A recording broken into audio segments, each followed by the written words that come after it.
Israelis are growing anxious over international community's renewed rush to impose a peace settlement on Israel and the Palestinian Arabs, and the world's impatience is being fueled by Palestinian threats to unilaterally declare statehood in September, even in the absence of a final status peace deal. Palestinian leaders have publicly announced that they will declare independence in September and seek UN recognition by Palestine as a sovereign state.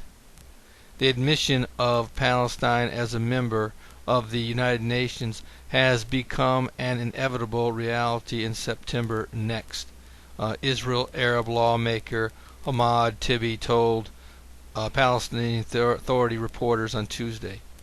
Before he became an Israeli Knesset member, Tibi was an advisor to former Palestinian leader Yasser Arafat. The UN itself on Tuesday suggested Tibi's assessment is more than wishful thinking when it declared that the Palestinian Authority is capable and ready to function as an independent state and is only being held back by the Israeli occupation. At a donors meeting in Brussels a day later, the World Bank and International Monetary Fund, together with representatives of nations that regularly finance the Palestinian Authority, agreed with the UN. The PA is above the threshold for a functioning state in key sectors, said the donor nations. They urged the Palestinians to achieve independence via a peace deal with Israel, but signaled they will not oppose a unilateral declaration of independence. With that kind of backing, Israeli officials estimate that even America won't be able to prevent the birth of Palestine in the halls of the UN later this year.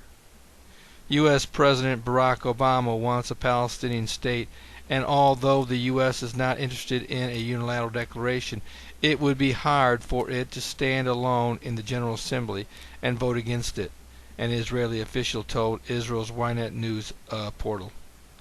Another official noted that the U.S. had blocked previous attempts to advance a unilateral Palestinian declaration of independence, but that it had only slowed down what has now become an unstoppable trend. Meanwhile, the Palestinians see all of this and know they can now play hardball and stick to even their most outrageous demands. Compromise is off the tables as far as they are concerned.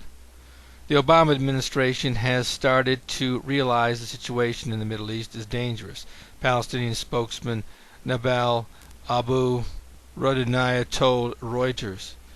It's time for the American administration to move before September. U.S. Secretary of State Hillary Clinton said her government is already on the job and that Obama can be expected to launch a new peace initiative in the coming weeks. There is no doubt in my mind that the Palestinian state is about to be born. I do have reservations that it will come about by UN recognition, though. If this peace process is connected to the peace that the Antichrist will bring, it must have a time limit of 7 years. I'm not sure a time limit would come into play if a unilateral move were to play out. I would have to believe the Palestinians would demand for all UN mandated land designated for their new state be evacuated immediately by all settlers, including East Jerusalem. In my opinion, this option does not play into the 7-year peace accord scenario described in Daniel 9:27. Another problem with a unilateral move is that the Bible clearly states that the Antichrist will confirm this covenant with Israel and many nations. At this point, it is Israel against the world community, and no single world leader has emerged. If a unilateral move is made, what part does the Antichrist play? As part of the UN recognition of the State of Palestine, will the PA and the Islamic world be required to make peace and normalize relations with Israel as stated in the Bible? Without a negotiated settlement, I don't see Palestine or any other Islamic nation agreeing to peace or normalize relations with Israel.